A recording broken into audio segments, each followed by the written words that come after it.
मयो देवाः महावीरो महाबला ज्ञान गुण भक्ति संगमो श्री हनुमते नमो नमः। जय हनुमान संकट मोचन जय हनुमान। जय हनुमान केसरी नंदन तिहु जगवंदन अंजनी सुत बलधारी। केसरी नंदन तिहु जगवंदन अंजनी सुत बलधारी। संकट मोचन नाम तुम्हारा संकट मोचन नाम तुम्हारा हर संकट पे भारी। जय हनुमान संकट मोचन जय हनुमान। जय हनुमान संकट मोचन जय हनुमान। संकट उसके निकट न आवे ले जो शरण तुम्हारी। संकट उसके निकट न आवे ले जो शरण तुम्हारी। संकट मोचन नाम तुम्हारा संकट मोचन नाम तुम्हारा हर संकट पे भारी। जय हनुमान संकट मोचन जय हनुमान। जय हनुमान संकट मोचन जय हनुमान। मैं एक बार पुनः आपसे निवेदन करता हूं, राघव से क्षमा मांग लें और देवी सीता को पूरे सम्मान के साथ लौटा दें। इसी में आपकी और पूरी लंका की भलाई है भ्राता। दूर हो जाओ हमारी दृष्टि से और फिर कभी अपना मुख मत दिखाना। मैंने देवी सीता को मुक्त करने का निवेदन किया था। महाराज लंकेश को मेरा निवेदन असह्य हुआ। शर्मा उन्होंने मुझे देशद्रोही कहा। स्वामी आप ही कहते थे ना कि विनाश काल में बुद्धि काम नहीं करती। हाँ, पहले मैं कहा करता था विनाश काले विपरीत बुद्धि, किंतु अब लंकापति रावण के रूप में इस कथन को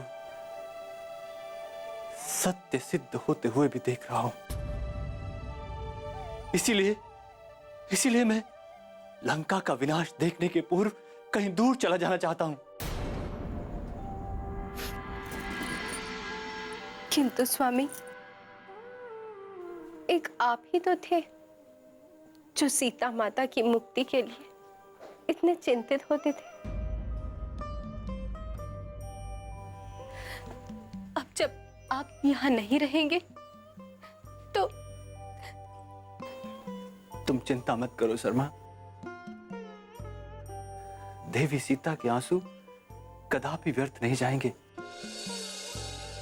वो स्वयं साक्षात योग माया है। स्वामी, लंकेश और आपके बीच मतविभेद सीता माता को लेकर ही तो है। पुनः आप श्री राम की शरण में क्यों नहीं चले जाते? और वैसे भी सीता माता की मुक्ति उन्हीं के माध्यम से ही तो होगी। तुम सत्य कह रही हो शर्मा। श्री राम तो शरणागत वत्सल हैं। वो अवश्य मुझे अपनाएंगे।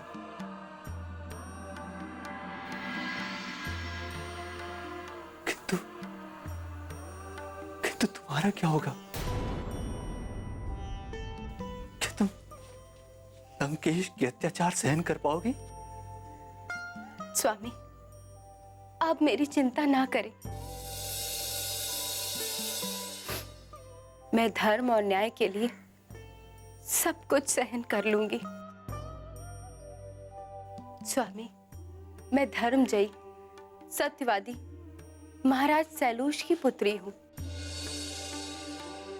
सत्य और न्याय की रक्षा के लिए मेरे प्राण भी चले जाएं, तो ये मेरा सौभाग्य होगा। मेरा जीवन धन्य हो जाएगा स्वामी। किंतु शर्मा, तुम अकेले। आप तनिक भी चिंता ना करें स्वामी, निश्चिंत होकर प्रस्थान करें। शर्मा, मुझे तुम पर गर्व है। गर्व है मुझे तुम पर। इतना तो सुनिश्चित है कि जय सदैव धर्म, सत्य और नीति की होती है, किंतु रक्ष कुल के इतिहास में तुम्हारे इस त्याग के कारण तुम्हारा नाम सदैव गर्व से लिया जाएगा, गर्व से। स्वामी, स्वामी,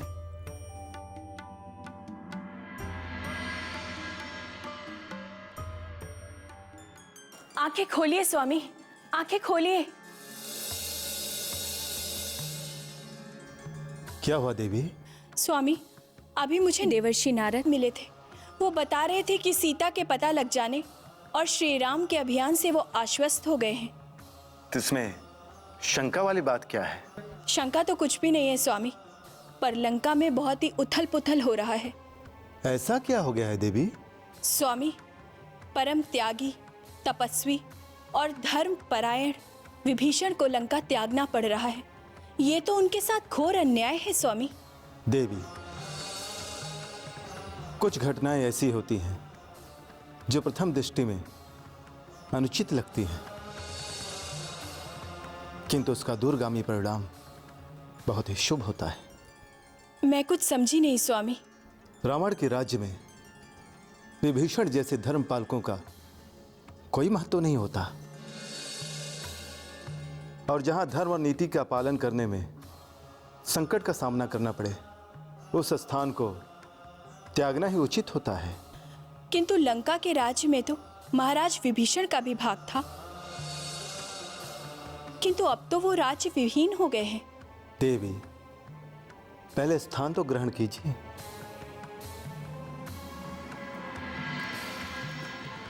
देवी, श्री राम की शरण में जो भी चला जाता है उसे किसी भी प्रकार की रिक्ति नहीं रहती, उसे सर्वस्व मिल जाता है।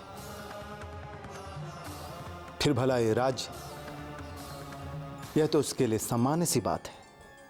अब मैं समझ गई स्वामी।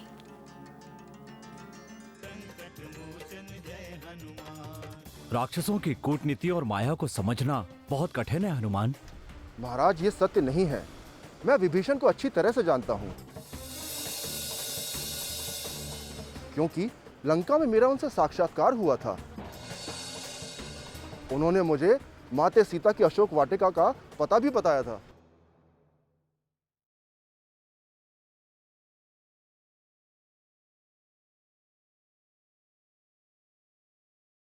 संकट मोचन जय हनुमान।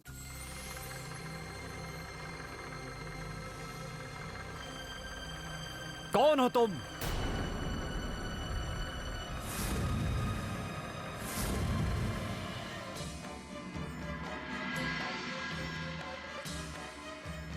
क्षमा करें वानरराज, मैं लंकापति लंकेश का अनुज विभीषण हूं।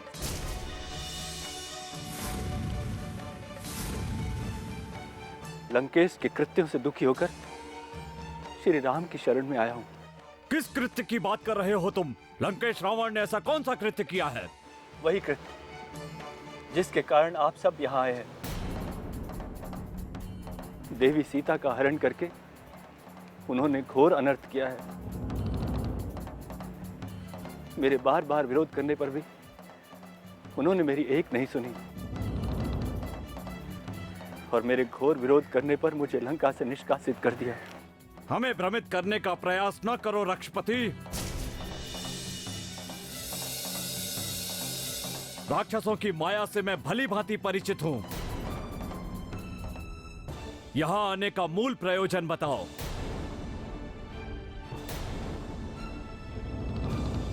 बताओ। वानरराज,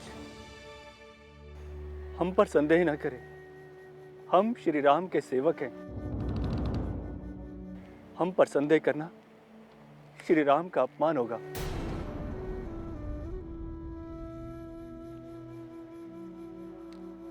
आप जाकर उन्हें हमारे आने की सूचना दें। हमें पूर्ण विश्वास है वो अवश्य उचित निर्णय करेंगे।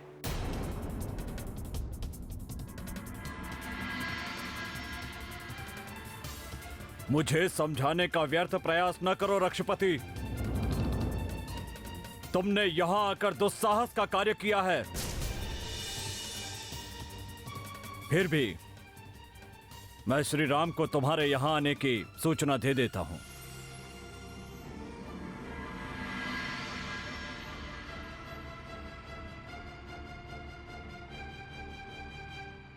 लंका से आए गुप्तचरों को दंडित करने में मुझे प्रसन्नता होगी प्रभु। यदि आप मुझे आदेश दें तो मैं अभी उन्हें यमलोक पहुंचा दूं। शत्रु को जाने बिना इस प्रकार का कठोर निर्णय लेना उचित नहीं है हनुमान। सत्य तो यह है श्री राम कि लंका का गुप्तचर कोई साधारण राक्षस नहीं, वो हमारे शत्रु रावण का अनुज है।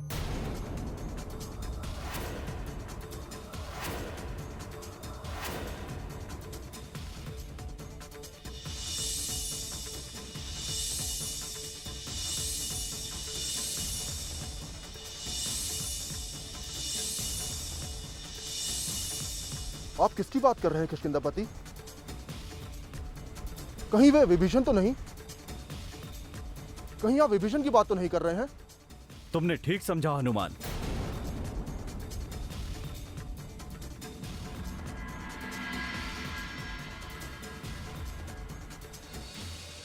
वो अपना नाम विभीषण ही बता रहा है और उसके अनुज उसके साथ हैं। यदि वे सचमुच विभीषण हैं तो हमें उनका सम्मान करना चाहिए।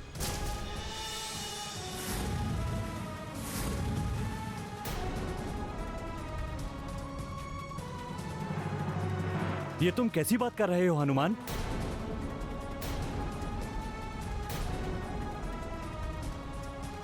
तुम एक शत्रु के सम्मान करने की बात कर रहे हो, और वो भी कोई सामान्य शत्रु नहीं। साक्षात लंकापति का भाई है वो, और तुम उसके सम्मान की बात कर रहे हो। महाराज, ये तो एक संयोग है कि विभीषण राक्षस कुल में पैदा हुए हैं,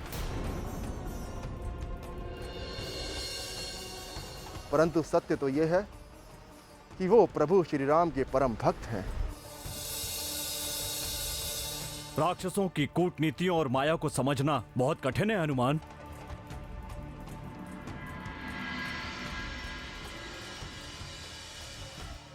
ये मत भूलो कि वो प्रभु राम की भक्ति को शस्त्र बनाकर हमारी सेना का भेद जान सकते हैं,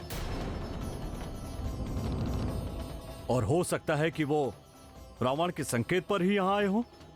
महाराज, ये सत्य नहीं है। मैं विभीषण को अच्छी तरह से जानता हूं, क्योंकि लंका में मेरा उनसे साक्षात्कार हुआ था।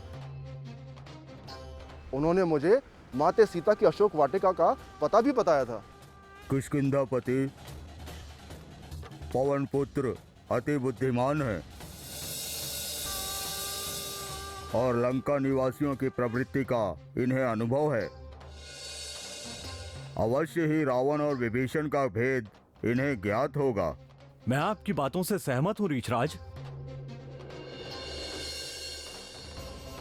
किंतु हनुमान को अभी राज्य चलाने का अनुभव नहीं है। मैं इसीलिए विभीषण पर शंका व्यक्त कर रहा हूं।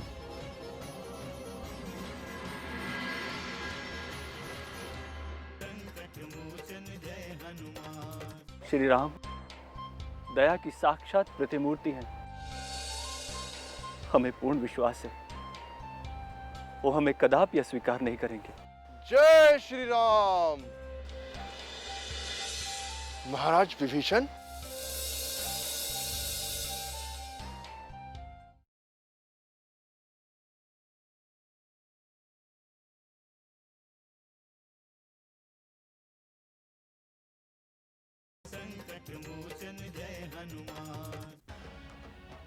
श्री राम, मैं तो केवल इतना ही कहना चाहता हूं कि हमें रावण के इस अनुज की परीक्षा लेकर ही कोई निर्णय लेना चाहिए।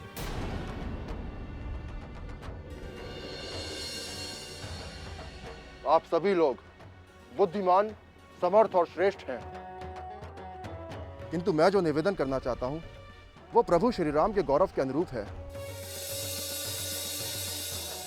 इस समय गुण दोष की परीक्षा संभव नहीं है। हमारे पास इतना समय भी नहीं है। विभीषण आश्रय देने योग्य हैं या नहीं, वे मायावी हैं या संत हैं, इस बात का निर्णय उन्हें किसी काम में लगाए बिना नहीं किया जा सकता।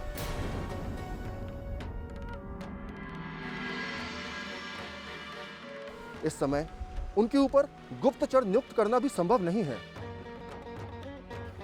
प्रभु, यहां तो यह भी कहा गया है कि इस समय उनका यहां आना देश काल के अनुकूल नहीं है। इस विषय में मैं केवल यही कहना चाहता हूं कि वो सदैव से आपके परम भक्त रहे हैं। आपका बल विक्रम और आपकी दैवीय शक्तियां ही उन्हें यहां तक खींच लाई हैं प्रभु। इस कारण उनका इस समय यहां आना देश काल के अनुकूल ही समझना चाहिए। पुनः मैं यह भी कहना चाहता हूं कि कोई भी परिचित और अपरिचित व्यक्ति द्वारा पूछताछ करने से किसी की मनोस्थिति का पता लगाना संभव नहीं है।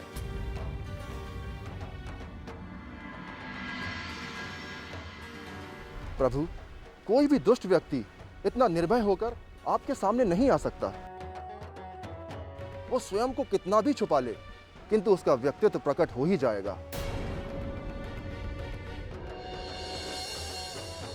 यह सब समझकर मुझे विभीषण को शरण देना उपयुक्त लगता है। शेष आपका निर्णय अंतिम और सर्वमान्य है प्रभु। हनुमान का कथन युक्ति संगत है। नीति के अनुसार राजा के दो प्रकार के शत्रु होते हैं, एक उनका वंशज और दूसरा सीमावर्ती शासक।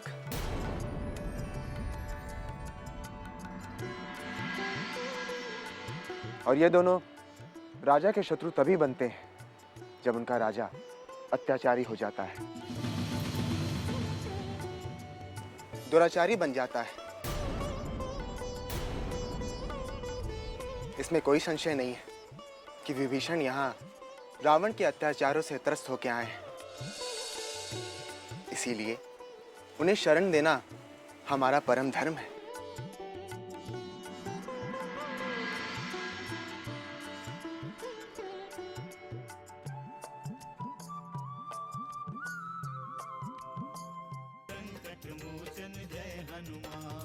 श्री राम दया की साक्षात प्रतिमूर्ति हैं। हमें पूर्ण विश्वास है वो हमें कदापि अस्वीकार नहीं करेंगे। जय श्री राम। महाराज विभीषण,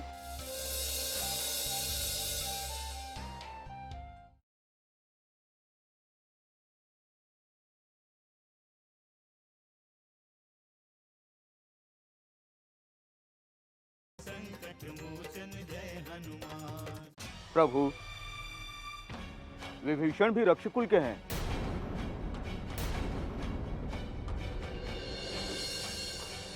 और उनके अग्रज रावण ने देवी सीता का हरण किया है। यदि विभीषण के कारण भविष्य में कोई संकट उत्पन्न हो तो हम क्या करेंगे? नहीं तात, भविष्य की आशंका से हम अपने वर्तमान को कदापि नहीं भूल सकते।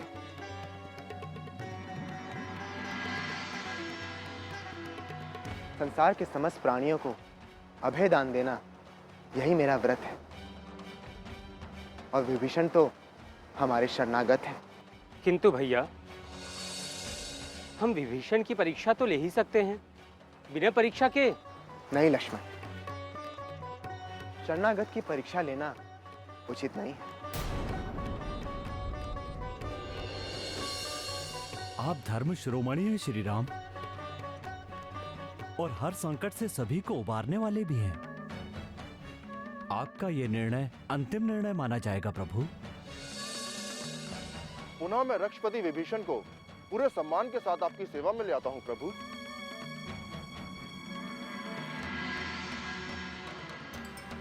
प्रभु श्री रामचंद्र की जय। प्रभु श्री रामचंद्र की जय। यदि श्री राम ने हमें शरण नहीं दी तो क्या होगा रक्षराज? महाराज, क्या हम लंका वापस लौट जाएंगे? लंकेश को इस बात की सूचना अवश्य मिल गई होगी कि हम सबने लंका त्याग करके श्री राम के शरण में आ गए हैं। और जब लंका हम लौट कर जाएंगे तो वो निश्चित तौर पर हमारा वध कर देंगे।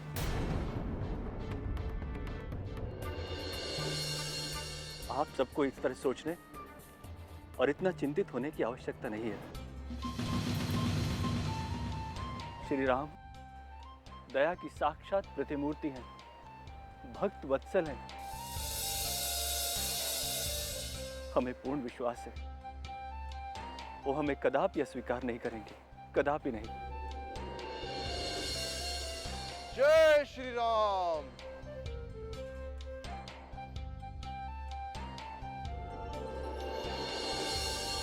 महाराज विभीषण,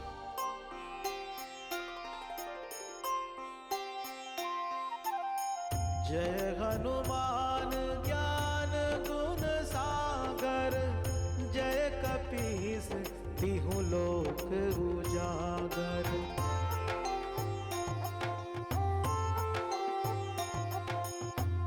रामदूत अतुलित बलधामा, अंजनी पुत्र पवन सुत नामा।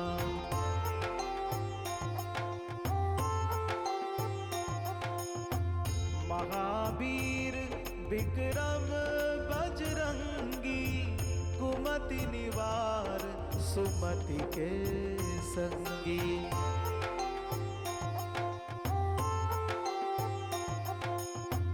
कंचन वरन विराज सुबेसा, कानन कुंडल कुंचित केसा।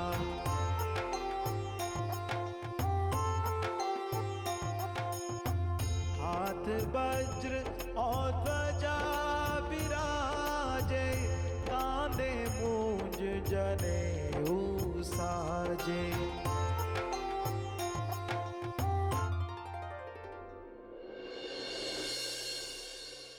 आज आपको यहाँ साक्षात देखकर हमें बहुत प्रसन्नता हुई। मुझे इतना मान न दे प्रभु, मैं तो पतित हूं। रक्ष कुल में जन्म लेने के कारण आपके दर्शनों का अधिकारी भी नहीं हूं। अब मैं आपकी शरण में हूं। जय हनुमान असुर निकंदन, जय हनुमान। मारुत तुल्य वेगं, जितेन्द्रियं बुद्धिमतां वरिष्ठं। वातात्मजं वानरयूथमुख्यं, श्रीरामदूतं शरणं प्रपद्ये।